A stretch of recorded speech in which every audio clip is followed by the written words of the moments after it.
Hey, and welcome to this first episode of Top 5 The Weird and Mysterious. If you're new to this channel, welcome. Definitely check out all of the other different shows right here on this channel, as I do several a week. And make sure to subscribe and hit the bell set for notifications.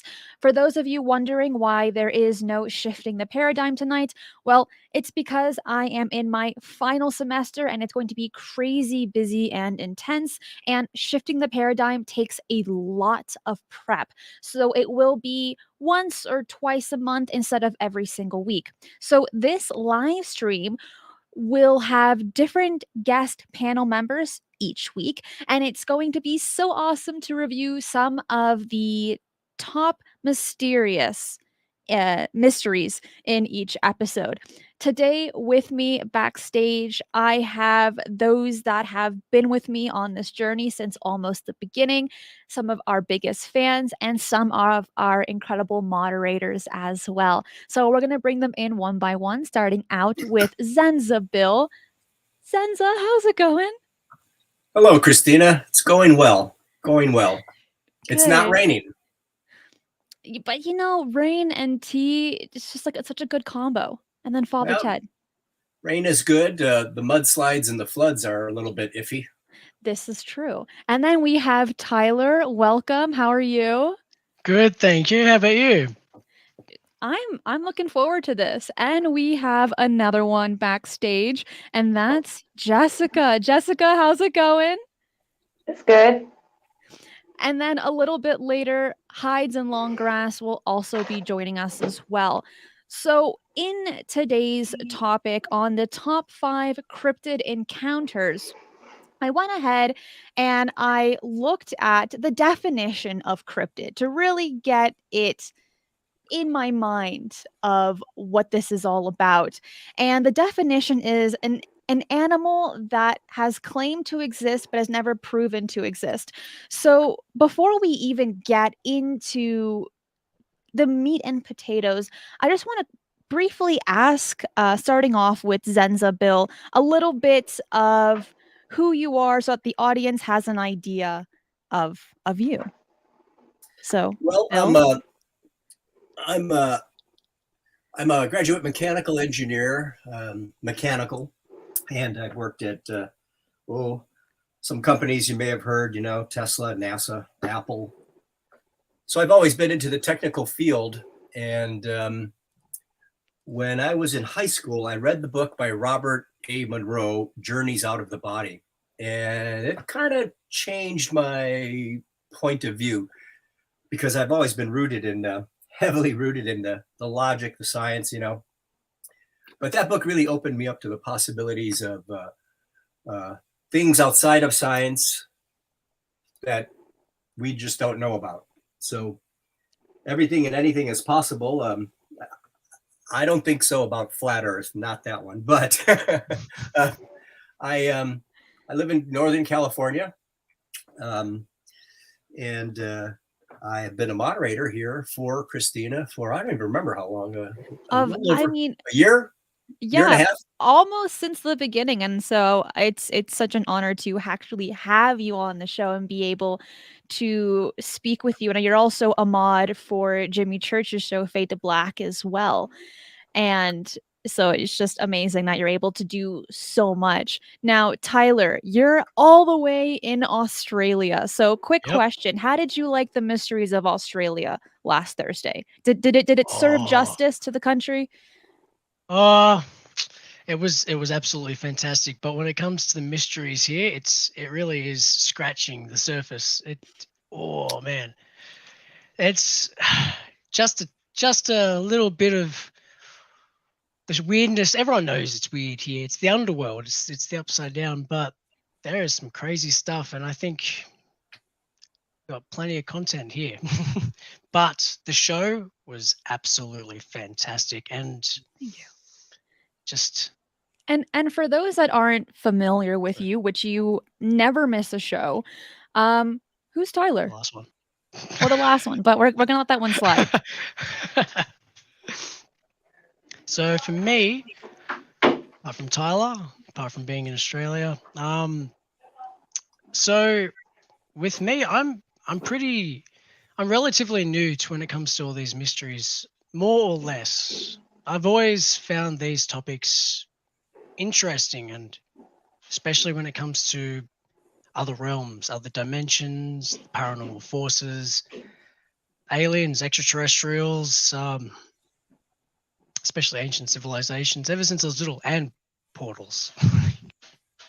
But I guess you go through a lot of school where they tell you that, they indoctrinate you to think that this stuff, it's either fiction, it's crazy talk, it's lies. And so for a long time, wanting this stuff, I would always be curious about in science, history, but never actually delve into these things thinking they were real. So for me, I kind of escaped a little bit into fiction, and that's where making a fiction of my own, where I wanted to make it believable and realistic. Yeah, I wanted to use real absolutely. life content, and through doing so, through doing my research into these fields, I found There's so many rabbit there holes is that, like, there you is have no so idea much. where to look. Yeah, Yeah, exactly. There's I so look at much my going teacher. on. Right. Yeah, I look at my teachers like, have you guys actually looked into this yourself? And There's so like and it it's your goes to credibility. show that with someone your age in your 20s, that you need to inspire more people, get your peers involved, because this is an Definitely. incredible mystery. Now, Jessica, you have been a huge supporter on this channel. Thank you so much. And I always say that to you, but tell us a little bit about you before we get into today's topic. Well, I'm more of a ancient history buff. I've been researching for over 2 decades on all the ancient mysteries. What really got me started was, let me think, Chariots of the Gods. When I first read that, I was kind of blown away by Eric Von Daniken, and I started researching all that stuff, and then that got into Ancient Aliens, and then it got into like reading all the people that were on Ancient Aliens, their books, and then from there on, and then so I've just been into like everything, but mythology and Egyptian, Greek, any kind of mythology, ancient mythology has always been like my favorite topic in history. So I always go to like the source of the information. I like to research that, where it came from, like where the myths or originated from, where they came from. I'm just very fascinated by that. I love the Gaia channel. I love watching ancient civilizations and all that. So Yeah, I no, don't know, just it's all fun content. And when you're looking at those kinds of topics, and the same goes for Tyler and for ZenZaBill as well, when you look at all of this, it goes to show that we truly live in a strange and mysterious world. So I love discussing all of these topics that you guys touched on, that we'll be touching on today. They're all incredible. And so let's get started with number 5, the 5th one that I wrote down, and probably the most famous one that we have to touch on in the top 5 cryptid encounters, and that has to be the Patterson and Gimlin film, right? Where you are dealing with potentially a Bigfoot caught on film. Zenza, you've been researching these types of topics for a long time. For those that aren't familiar with this film, um, what are your what's the summary of it? Well, Patterson-Gimlin film originates in Alaska, and a couple of guys are out, and they happen to see something that they don't understand. And of course, being experienced outdoorsmen, they were rather taken aback about what exactly this was. And they had their camera with them, so they were able to actually get video. And it was I think it was an let's see, this was back in 1971, 72, 73. So I think that they had a 16 millimeter film camera. This was pre VHS. And they got this footage, brought it back, developed it. And of course, it's been a source of endless fascination, debate, and celebration ever since. And probably the most compelling thing about it is that when I saw a video once of somebody who was a physiologist, and they enhanced and slowed down the video, and they could see in terms how the body musculature was moving in terms of flexing of, especially like in the thighs. The video is not perfectly clear for the day, of course, but they determined that it seemed to be some kind of an animal. And it looks at him, sees him, walks away. Apparently, it looks like it's female. And yeah, I just looked it up. Right, as you can tell in Northern California. Okay, my bad. I thought it was Alaska. So they see this thing. They do the video. And eventually it becomes the stuff of legend and lore. And it was, of course, it's been proven and it's been debunked more times than you could probably count. Yeah, it is a very interesting film, a very interesting story as well. Patterson came out talking about how everything was real.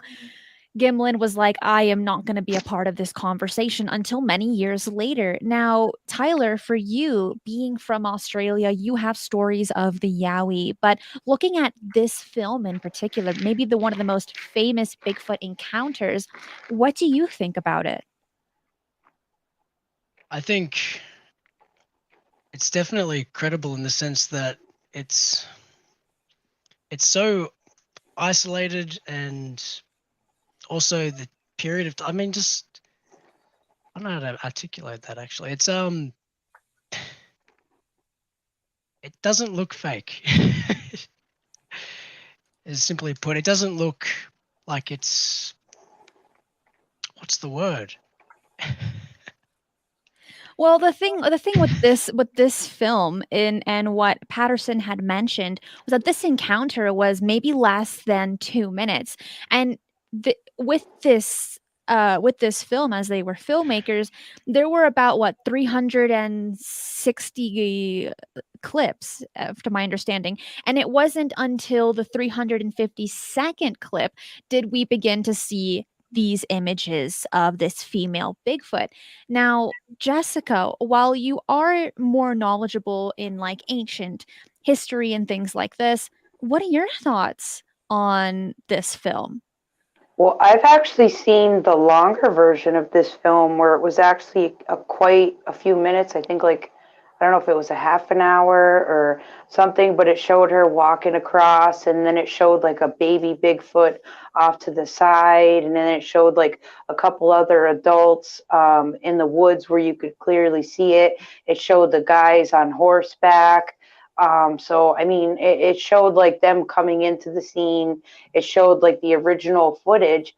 So I got to see that. I don't know how many other people or where I saw that. I don't remember where I saw it, but, seeing that just makes it so much more credible to me because, I mean, they're going on, it's an old film. Okay. That can't be faked. It's been around for, I don't remember the date that Bill had said, but, in 1967, right. And the film, they had put it out, for a while, it was just a couple seconds or a couple minute or two or however long it was. But I saw the full length video of it.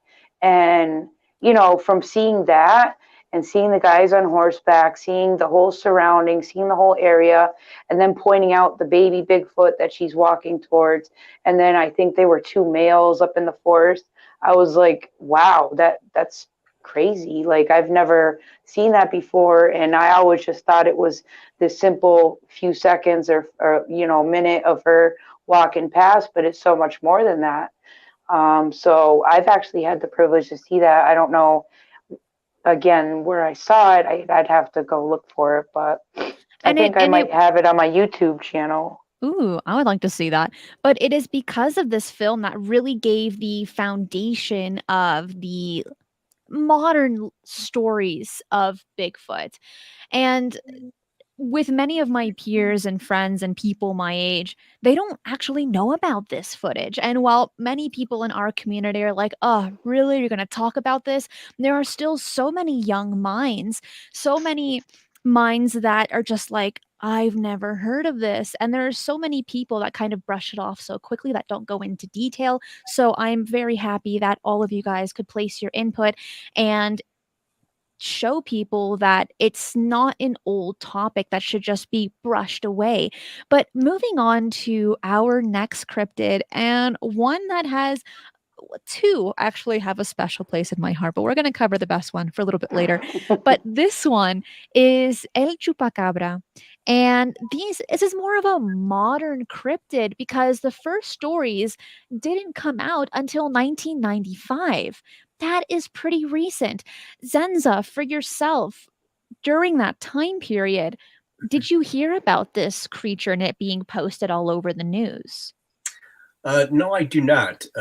It was sometime later, as more of these attacks on livestock happened, and somewhere along the way, somebody found what they thought was a Chupacabra corpse.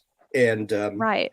the photograph, I don't know what it was. It didn't look like anything that I've ever seen before. Not a dog, not a coyote, not a pig. I just don't know. And here's the interesting thing for me. They've been reported all over the place, all over the South, North, East, West. And yet it seems that we've never been able to get a specimen to do a DNA sample. So it's one of those, it's one of those elusive sort of things that's bordered on the edge of myth, but has enough backing evidence to really make you stop and wonder, what is animal? Right. And the descriptions of this creature have changed. Now, the original image that I just showed and I took down and I brought this one, and the reason to why I have it on my desktop is because the very first witness that allegedly saw this creature was Madeline Tolentino. And when she was being interviewed about describing this cryptid, they asked her, "Did you watch the film Species?"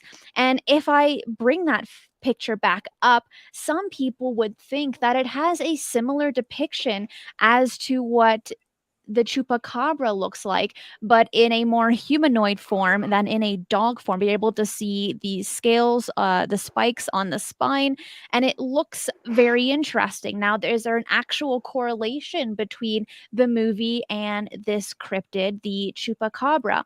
It is hard to say, but there's been so many people that have attempted to debunk this story, and it's something that should be worth doing when looking into a cryptid, is looking for all of the possible plausible answers before we jump into the crazy stuff. Because looking at the chupacabra, which is defined as a goat sucker, there are statements that it's a dog with mange, that it's more of a reptilian type creature like the one I am showing on the screen here, and ones that look more like the alien from Species that was released in 1995, the same time frame where the first witness had her encounter, and she compared the two as being somewhat similar. But Tyler, for yourself, are you familiar with this cryptid or even the first encounter that was made public? Well, I'm familiar with the actual cryptid itself, but I haven't actually heard any of these stories. I do know that whenever I've looked into it, that there are always very different depictions of the cryptid. Like you said, you get more reptilian, more amphibious, or more mammalian. So it's hard to know if all the same sightings are the same entity. Then again, we have so many cryptids out there. They could be different cryptids. They could be a whole different phenomena. But That's yeah, no, right. it's yeah. Well, I'll be honest, I have not seen the film Species, but Jessica, Zenza, Tyler, have you seen it? And do you think there's Yes. a correlation between that alien and a chupacabra? I saw it a long time ago, but I don't remember what the movie was about. I mean, I remember, if I remember, yeah, I can't recall what happened in the movie because it was so long ago that it was made, but the picture you showed, that does look like an accurate description of a chupacabra. So, I mean, but there's been so many, like Tyler said, people describing it as looking like all sorts of different things, and it kind of goes back to, like, the half human, half animal species, or the reptilian species in ancient history and ancient legends. It's like you go back to the source. Okay, well, when did this start, and where did this story come from? And all stories come from ancient legends and ancient folklore and ancient mythology. So it could be depicting many different creatures in ancient mythology.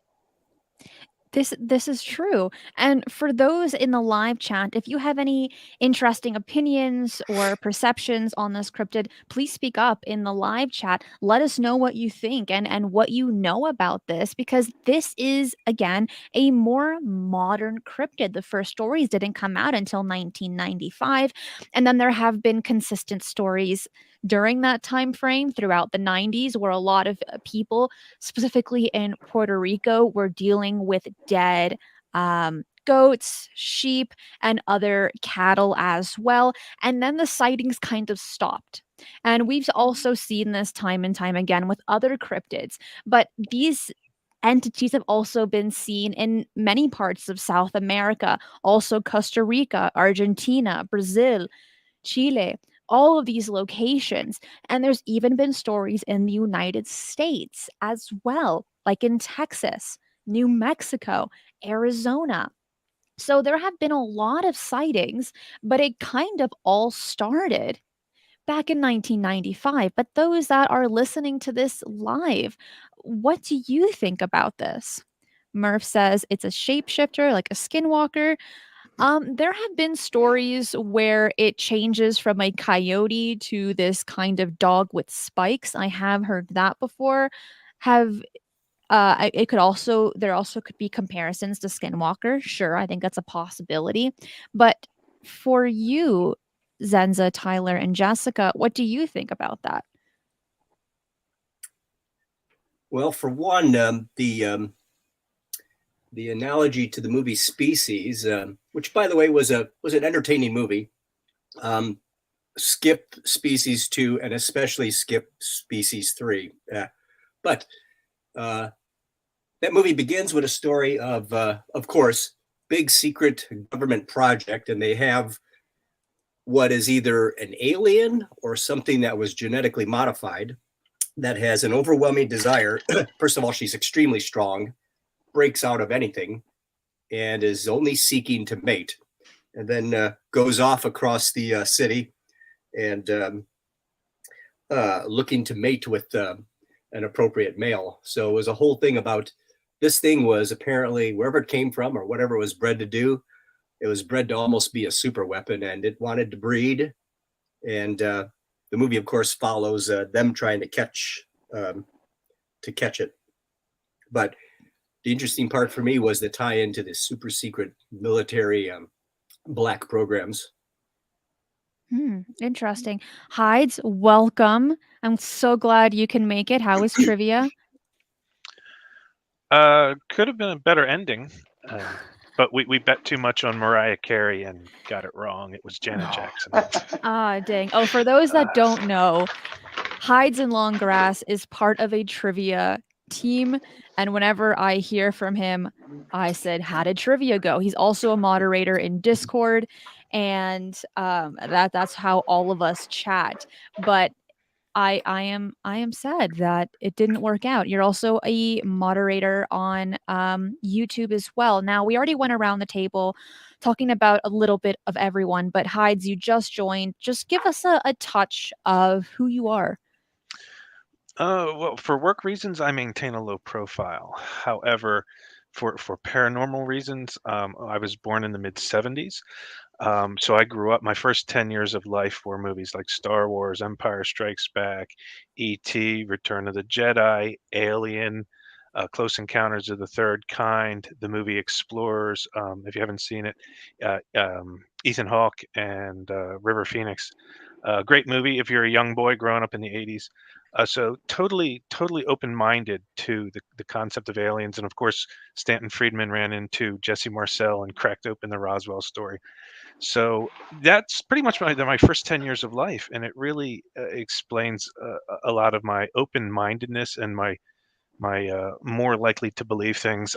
I heard you earlier talking about Patterson-Gimlin, which I would regularly go to the library because in my day, Christina, there was this thing called the library. That was our internet, and I would Wow, go never heard to of it. yeah, I would go to their media lab and I would pop in the old Betamax tapes, you know, before before my family had a VHS. So we're popping in the old Betamax, and it was magic for me. I could just go there, pick out whatever I wanted, watch it on TV, and I probably wore out their two tapes of Patterson-Gimlin related films, and just great stuff. So, and then in the '90s, X-Files came out, and it sort of helped with this stigma because it added a little bit of humor, and it's fiction. People didn't make fun of you as much in the '90s. So yeah, that's pretty much my upbringing, and well, here I am moderating on Discord and YouTube and being a part of Yes. the community. No, and I really, really appreciate that. And because you're here, and usually on your Discord avatar, you have the Mothman. Now, we have to talk about the Mothman. And for those that are enjoying this conversation, you can bring it over to the Discord, my Discord server. There's so many rooms talking about cryptids, aliens, um, paranormal encounters as well, your own experiences. We also have chats like this all the time as well. So if you want to speak with so many other like-minded people, there's over 1,100 people on the server. So come join. It's totally free. It's a very safe and friendly place. But Hides, now that you're here, tell us about the Mothman because you have done extensive research on this cryptid. It's a very interesting one. And for those that want to join the Discord server, I placed the link in the live chat. Okay, Hides, take it away. Sure. So we oftentimes think of cryptids just like Bigfoot or El Chupacabra. But in order to understand Mothman, you kind of need to understand the man who brought it to everyone's attention. And that, of course, being, John Keel, the author, the journalist, the paranormal investigator. He's, if it wasn't for him, it probably would have still been stuck in small town lore. Um, so I want to say that John Keel kind of began his journey in the paranormal in the 1950s. I think his first book that he wrote was about the legendary Yeti. In the 60s, he was contributing to like Flying Saucer Review and other paranormal investigations. He's one of the first, he may be the first, but he's one of the first people to talk about um, the Men in Black. I think that was in a Men's Adventure magazine article that he did called UFO Agents of Terror. So this is the guy who, if you're familiar with the book, The Mothman Prophecies, it as you're reading it, you get this feeling that John Keel went to West Virginia looking for UFOs.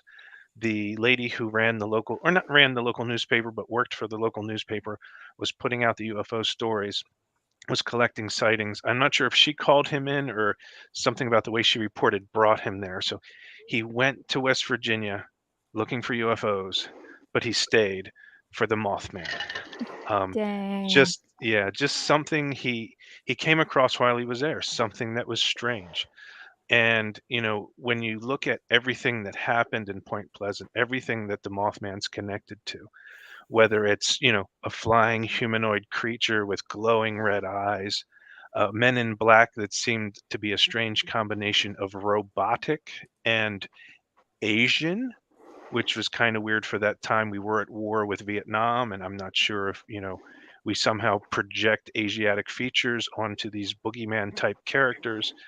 There was also people that were coming down with weird illnesses of the eye and the ear, both of which for some reason seemed to be connected to Mothman. Of course, there were the UFO sightings. John Keel, at one chapter in the book, he refers to he's communicating with one. He's flashing his flashlight at it, and it's flashing back. I don't know if he did 3 flashes and it flashed back. The They're Mothman was flashing back? UFOs. Okay. I was like, hold So on. I don't know how that's even Twinkling skull possible, and but eyes. yeah, yeah, right. that's what I was And thinking too, Tyler. and then there were people having premonitions of loved ones dying, funerals for 24-year-old kids. Like, why would 24-year-old kids be dying? Visions of loved ones drowning. And there was one person, and these were visions that Keel reported as happening prior to a specific event. So they seem very legitimate. And one of them was a nightmare that a woman kept having of wrapped Christmas presents floating in black water. What did it mean? And John Keel just jotted all this down, all these weird things that happened to him. There were instances where the notorious character Indrid Cold, which appears to be or is described in the book as an alien from another planet who talks to Woodrow Derenberger, another legendary person in paranormal lore.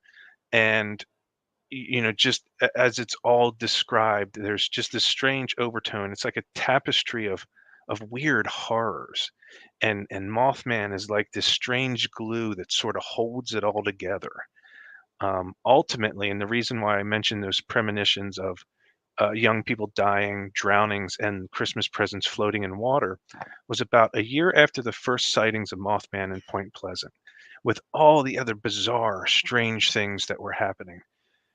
It all leads up to this like horrible crescendo where the Silver Bridge spanning the Ohio River between Ohio and West Virginia collapses. 66 people die, most by drowning.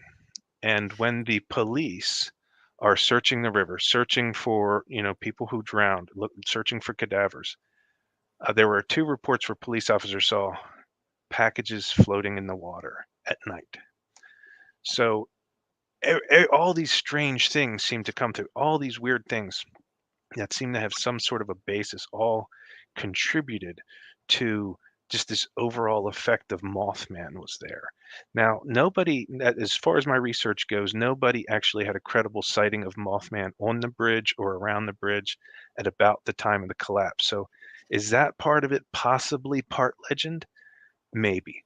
Could be. It's the sort of thing where after the fact you can tack on to the whole legend and make it larger than life. And I've looked at several people who tried to debunk Mothman in the I don't know, the last 50, 60 years, and they just don't seem to hold up to sort of any scrutiny.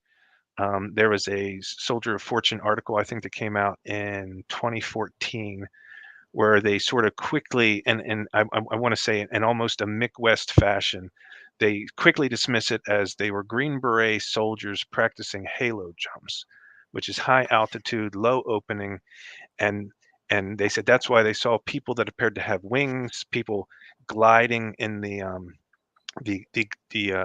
parachutes, the ones that you can sort of steer, the paragliders, and they said that's all people saw, and they were wearing night vision goggles, which of course explain the red eyes. Except that they, if you ever use Gen 1 night vision, they cause a green halo around your eyes, not red. Right. And when I looked it up, I went looking specifically for was there military training during, the Vietnam War in Point Pleasant. I couldn't find it. I couldn't find anything. I started looking for any practicing of halo drops. All that seemed to be in South Vietnam. Everything that they were using, they had the soldiers there, they had the equipment there, that was the environment, the terrain, the wind patterns were all going to be there. It makes sense to have it there. So I couldn't find anything that supported Green Beret doing halo jumps in the Point Pleasant area in the 60s. So while it sounds reasonable, and as they say, doesn't it seem more rational that it could be this? Of course, anything's more rational than a weird demon haunting people in West Virginia, but I just can't find any evidence as to anything that sort of explains it. And there's so many strange things. I don't think it's possible, because even if you found something that flew that looked like a man and had red eyes, you can't explain the premonitions. You can't explain why the men in black were there. You can't explain why the UFOs were there. You can't explain why there was this outbreak of eye and ear problems that seem to be related to weird Right. sounds. It's just incredibly bizarre. No, it's And yeah, if you get a chance to interview anybody that's younger, like in your own category, I would say go for Zelia Edgar. A phenomenal young lady. In fact, I carried around her book, Just Another Tinfoil Hat Presents, which is written very much in a John Keel style oh, of that is so of nice. No, every definitely. chapter. Yeah, every chapter is like its own independent investigation, and the way it's put together, it's wonderful. I carried the book with me when I went to the Mothman Festival, Well, see, and that's but so important yeah. to have to stay up to date, to read all that you can, and you've done such great extensive research on the Mothman, because with the stories that we hear, we just kind of hear the curse of the Mothman, how the bridge broke, and the features, but you really took a deeper dive and you looked into it. Now, Jessica, I want to ask you, what do you think about this cryptid? Have you looked into it before? And why does it not have a neck? Well, I haven't looked too much into the Mothman thing, the stories and legends, or where the origins came from. I've always listened to Hyde's and his stories, and he had actually come up with new information that he kind of connected together about this bridge, that I thought was really interesting today about it. And I was like, wow, that's really interesting. And I wanted to hear more. And he said he was going to talk about it more on the show today. I think it's kind of a combination of a few different folklores. I'm not sure quite which ones, but um, with wings, no neck, it kind of reminds me of either a jinn, or it could be um, a gargoyle. It could originate from, depiction of angels or demons. It could go either way with this. I mean, there's like the chupacabra. There's many different things, that it could be. I mean, nobody has definitive proof or evidence or pictures or, you Right, but know, I think that what you had mentioned of it potentially being gargoyles or angels and demons is a interesting point to make, and one that should be considered, because when we look at these creatures or we come across these stories, we put on our these lenses on how we perceive our environment, and we go from there. So could it have been something like that? Or is it just that creature with the different label? These are things worth mentioning. Tyler, what do you think about this? I think it's really crazy that so many of these things just all correlated together when so separated and so bizarre, yet all matching up at the same time. Especially the issues with, was it the eyes and ears? Is that what you said, Heights? Yeah, he did say that. Yeah, Yes, eyes yeah, and ears. There's one chapter called "The Night of the Bleeding Ear," which, as a kid, and I think when I first read the book, I was 8 or 9, and it just everything goes through my mind. I was like, "The Night of the Bleeding Ear," like, why? I just instantly want to know, yeah. why was the ear bleeding? And as you I'm read wondering that. into it, like some people were saying, like they could hear like a screech. Some people saw the red eyes, and they got Okay. what could be explained as like conjunctivitis. And of course, Mm, conjunctivitis is contagious, but it seemed to hit a lot. It seemed to only be hitting people who saw Mothman. And there was one person one time when they went to an area where Mothman was known to be hanging around the what is currently the McClintock Wildlife Refuge. They were in an area over there, and somebody said they thought they heard something fly over, and this lady's ears just started bleeding. So yeah, it's kind of mm, strangely associated to eyes and ears, and And Mothman's just a weird phenomenon all the way around. It's, you know, It is. Tyler, have you come across any flying cryptid stories in Australia? None in Australia that I'm aware of. No, nothing like this at all, at least. No, this story seems decently unique. But Oh, yeah. Zenza, what about you? When you're looking at this story, someone that's been doing research for decades, what do you think about this creature? I'm a little I guess I'm kind of 50-50 on it, because some commonalities were that it was reported to have red eyes and a very large wingspan in a dark shape, for those that have seen it around this river and around that Silver Bridge. And some have speculated that perhaps somebody saw a big turkey vulture or some other flying raptor, and it was just there and gone so quick that they misinterpreted it. But it still does not explain the very noticeable red eyes. If you see a large bird fly nearby, at the speed it's moving, and it's kind of moving around and going left and right and stuff, I don't know if you would actually be able to see the red eyes. So somewhere along the way, somebody must have gotten a pretty close look at it to determine that it looked like that. And there is the effect of embellishment that happens over the years, and things that get added, and the story gets muddied. But overall, it's been one of those stories that has been quite enduring and long lasting. And the Mothman festival that they have every year, I believe, Hides, you went to it last year, if I recall you mentioning that. Yes, and I'd asked one of the police officers that was there, because the lines were long, and I said, "So how many people are normally here?" And he said before the pandemic they had a record of 12,000. And Wow. this time he said it seems like it's twice as many people. And Dang. after the fact, because there was 2 years where they couldn't have a festival. Everybody was Right. just, So everyone's all yeah. antsy about it and they're like, I'm ready to go. But also, it goes to show that people have an interest in this. Of course, festivals are always fun. You get that little buzz from being around so many other people. But aside from that, you can get that kind of sensation from any other festival. But for so many people to want to be a part of the Mothman Festival is incredibly exciting. Now, I am waiting for there to be a Pukwudgie Festival. That's what I want to see next. Mothman is great, but Pukwudgies, that's where it's at. And I think that should be the next topic that we get into, because as everyone here knows, everyone on the panel and so many people that listen to this show regularly, you know how much I love Pukwudgies. And if you are enjoying this show so far, make sure to hit the like button, because it really does help with the YouTube algorithm pushing this content to more people. But you know what, Jess, let's start with you on the Pukwudgies. Are they cute? Right? They're cute, right? And They're definitely cute. And for those that are not familiar with this cryptid, because we always have new viewers and listeners, tell us a little bit about these cryptids.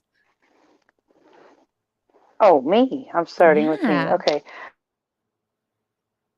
A whole show about the Pukwudgies, and you said they had come from somewhere in New England, but I was actually looking into information today that said I forgot the name. It started with an H. I had the link open, but I can't get to it while I'm on the live stream. I thought I was going to be able to do that, but I can't. But it started with an H, and it originated in Indiana and in Delaware, the actual Pukwudgie story, and then it traveled kind of, this way towards New England. And there's the pictures that they've made and the things that they said about it. I'm kind of skeptical as to when the Pukwudgie got the name Pukwudgie, because it comes from other folklore and other legends where they had other names. So, it kind of looks like a goblin in some pictures. It kind of looks like a gnome, or, it looks like in other pictures it has a bow and arrow. They can be very protective of people, or they can lure you in. There's so much to the story, and it just goes back to all the folklore and legends, and which one did it actually originate from. And And with the Wampanoags, the Native American tribe in Massachusetts, specifically in the Bridgewater Triangle, they stated, according to their legend, that the Pukwudgies were once said to have been friendly to humans, but later turned against them, creating these entities that they are now, that are kind of mischievous, that they could easily hurt you, or they could potentially help you as well. But when we are looking at gnomes, goblins, trolls, it is a consistent story throughout all cultures, especially ones that have not spoken to each other when these stories originated. And something that I really like about this creature in particular, looking at the Pukwudgies, isn't their cool potential magic powers or them playing with people's minds and things like this, but it is just the name Pukwudgie. Now, you even have leprechauns in Ireland and things like this, but no goblin has the name like the Pukwudgie does. It's the absolute cutest. But Zenza, what about yourself? Out of all of the goblin stories and names that you know of, first off, which one's your favorite? And second off, what can you tell us about the Pukwudgies or what you find intriguing about them? What I find most intriguing is that the descriptions of a small gnome-like or elf-like creature seems to be worldwide. In a lot of cultures, there's some kind of a mythical creature of the woods, and they're always little short guys. Probably the most friendly types that we know about, although mischievous, are the leprechauns. But the Bridgewater Triangle in Massachusetts, where I think it's called the Freeport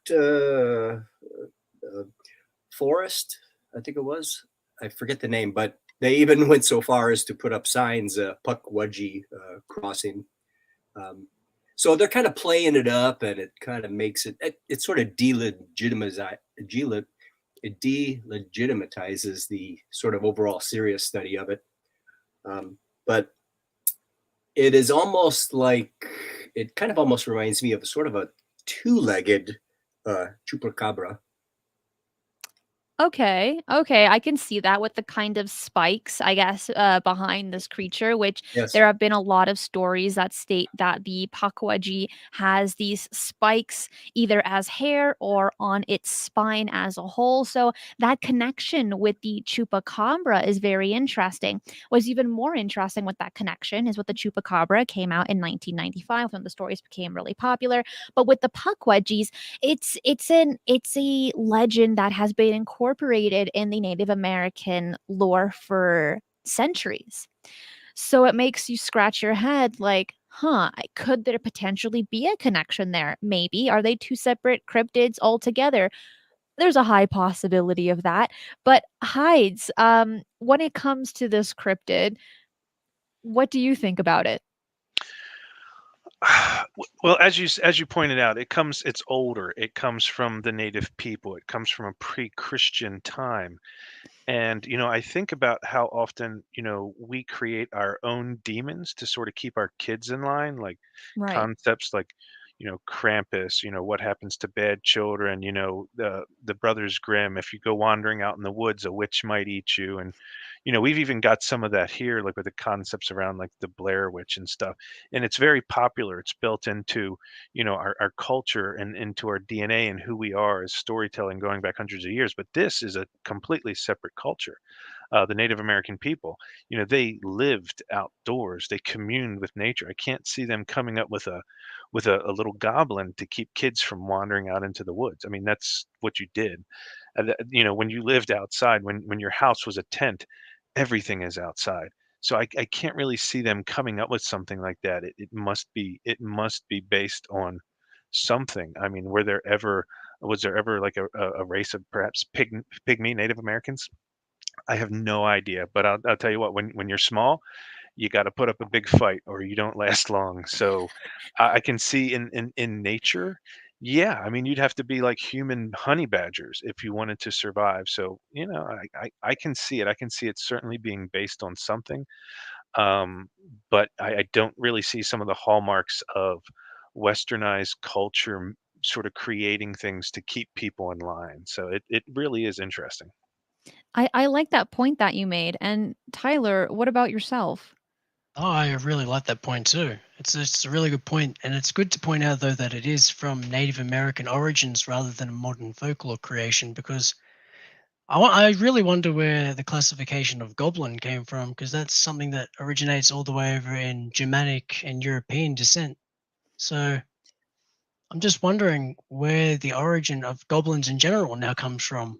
How far back does Pukwudgies actually originate? And does that offer any credence to their existence? Well, that is something that we need to look in. And talking about goblins, the last story that we have today is the Hopkins goblins. This story is classified more as a UFO story, but looking at the description of these goblins, it could be defined as a cryptid. I'm pulling up an image here, and it's something that is really interesting. So this story took place many years ago, but not too long that you can't grasp the story. But it took place in Kentucky, and what happened? And I'm doing just a very brief summary here so that I can hear everyone's input on this. But with the Hopkins Ville Goblin story is that with the Stanton family, they believed that they shot this little goblin thing, this very short looking alien that had believed to have landed in Kentucky. It was doing some type of potential investigation. It scared the entire family. They called the police. The police didn't believe them. And then Project Blue Book got involved. But let's start off with ZenZaBill to be very specific. What can you tell us about this story? Because I mean, I just so briefly touched on it. It's a very fascinating story. Happened in the 50s. Family in rural Kentucky, and they suddenly are beset upon by a small group of these things that I guess freaked them out enough to chase them inside. They're running around the roof, popping off of the porch, and they supposedly are moving with such speed that they seem to go from one part of the roof to the other and back and forth. And when they finally go and get a couple rifles, shotguns, and they step out and start shooting at it,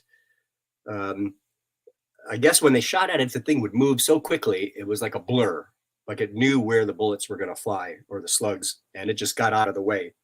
And apparently this went on for quite a while that night, which would have greatly terrified me, because something out there in the woods scurrying around your house, and you know every animal in the woods, you're in rural Kentucky, and all of a sudden you're presented with something like this that you've never experienced before, and you can't seem to defend against it. So the speculations that it was from, I think it was from a nearby mine, perhaps, that it had emerged. Speculations that these were aliens, perhaps. And the whole thing is extremely, extremely fascinating from that standpoint of what was it. And there's some old videos online where they go back to the old cabin in the woods, now abandoned, a couple decades later, and they go around and they film the. They were shooting right through the walls, and they go back out there, and sure enough, there's bullet holes through the walls all over the place. And so they were shooting at something. And if you're in Kentucky and you're in the woods, you know, you live out there, you're just not going to shoot at something randomly. You're going to try to defend yourself against a bear or perhaps even a mountain lion. But when they caught a view of it, it was like nothing they'd ever seen. Short, 3 feet, big ears, could move very quickly like a blur. And they eventually just all holed up in the house until they hightailed it out of there. So I'm really intrigued by just what it was, and the fact that I think there was some kind of an old abandoned mine nearby is very interesting, because the little guy looks like somebody who would live in a cave, doesn't he? It kind of does. And I think what adds credibility to this story is that Project Blue Book got involved. Once again, this incident took place in 1955 during the time of Blue Book. And there's a bunch of documentation on this. The families did interviews as well. The police, once again, they got involved. But moving it on to Jessica, when you first heard of this story, what were your thoughts on this when you heard it for the first time? I haven't heard too much about it, but when I did hear about it, there was a lot of people that were involved, and the fact that the government got involved and all the evidence and everything that happened, and they actually didn't they make a movie about it? Or no? Or what? They probably Yeah, I did. think they did. I think it was called Goblins from Outer Space, if I'm not mistaken. But yeah, the way they describe them, they look kind of alien. They kind of look elvish. They kind of look strange. It's like you don't know what it is. So it's like, what are you looking at? And why did they attack these people? And you know, so obviously, if there's all this evidence, with this family and what they had gone through.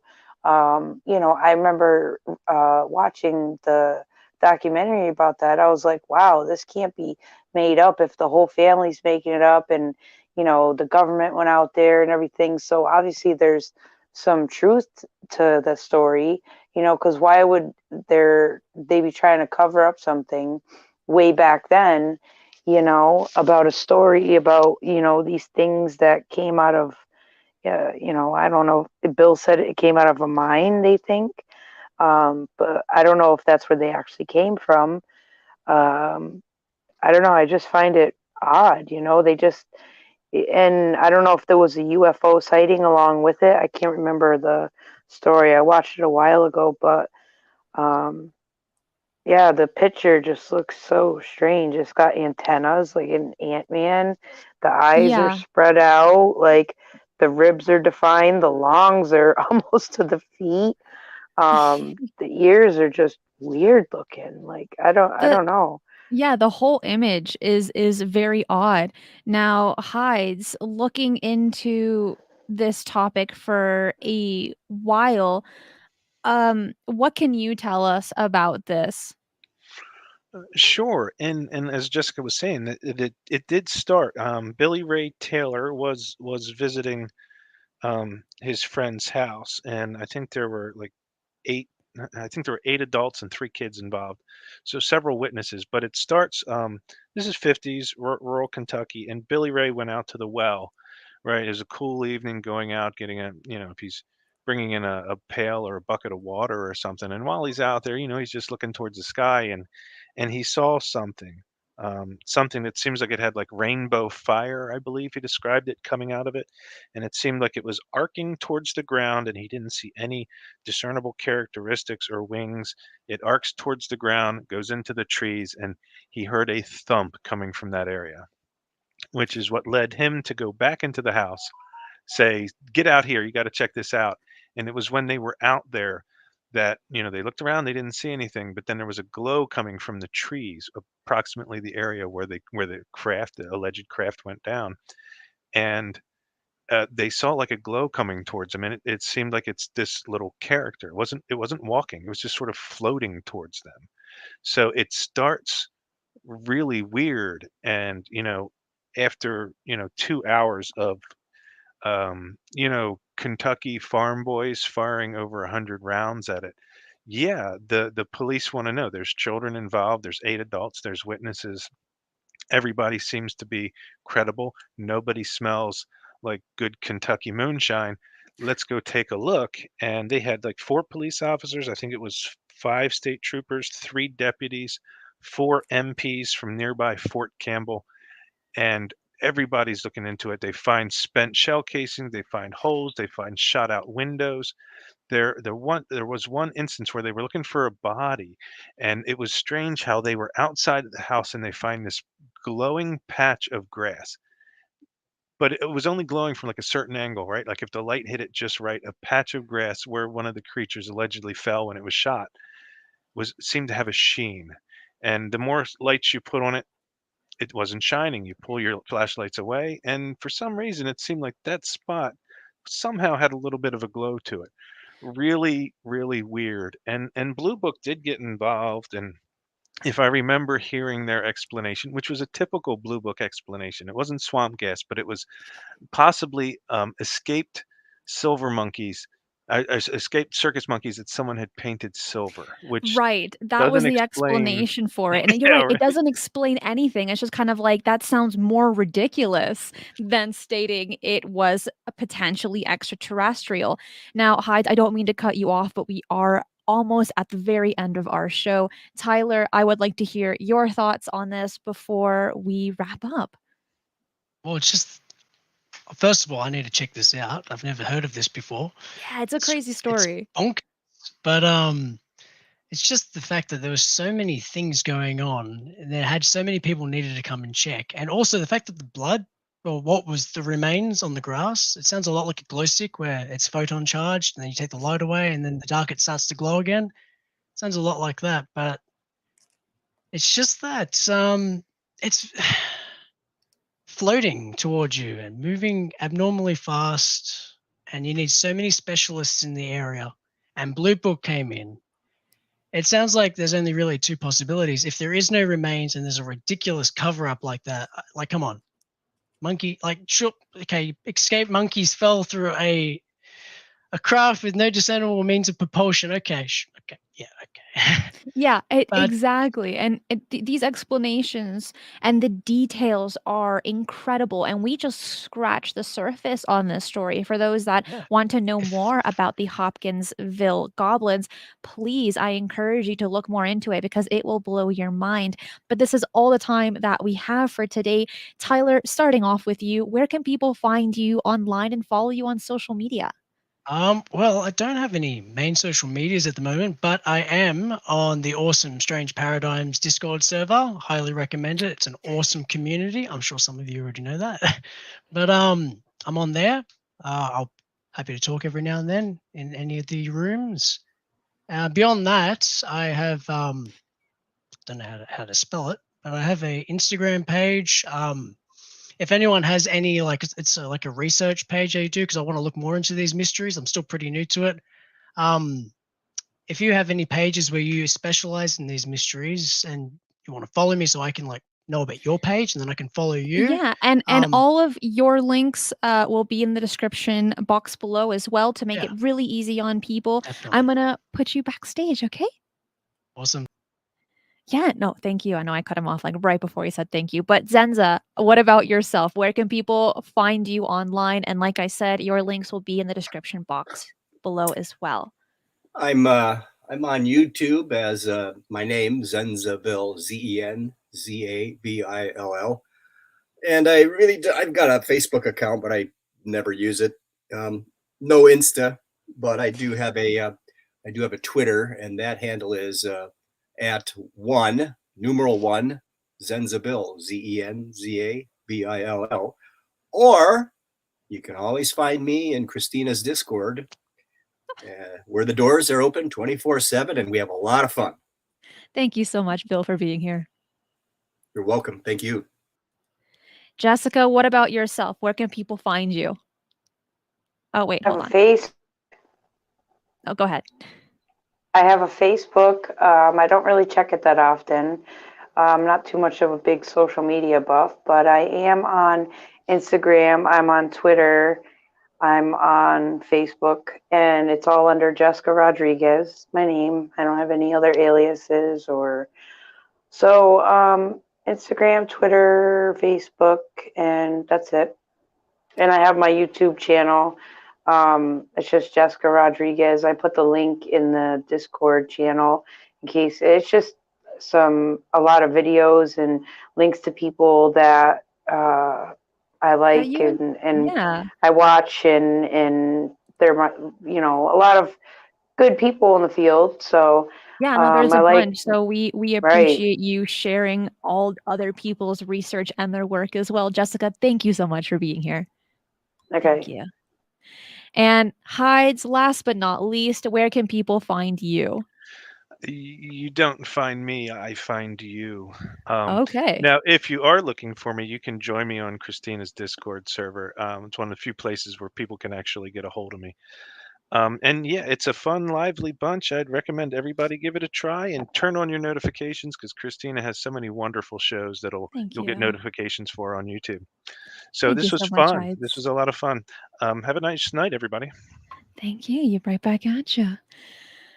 Wow, well, that was fun. So, all the cryptids discussed tonight, so far that I'm aware, there is no undeniable evidence that they exist. I mean, to the point that mainstream science would acknowledge their existence. But these sightings continue. The encounter reports still show up from time to time. So, I keep my mind open to the possibilities. Thank you for everyone for being here. I hope you enjoyed the show. The conversation will continue on the Discord channel. So if you haven't joined the server, I will put the link again in the live chat now. Also, make sure to subscribe if you haven't already. Hit the bell for notifications. And on Thursday, we will be doing Mysteries with a History with Jimmy Church of Fade to Black Radio. And the topic will be mysterious pyramids around the world. So don't miss that at 2:30 p.m. PST Thursday. And then Friday, we will have our weekly strange news at 3 p.m. PST. Thank you to all of my Patreon supporters, YouTube channel members. Thank you for everyone who joined me for this live stream. Leave a comment, hit the like, and I will see you all on the Discord server. Be safe, and remember, keep your eyes on the skies.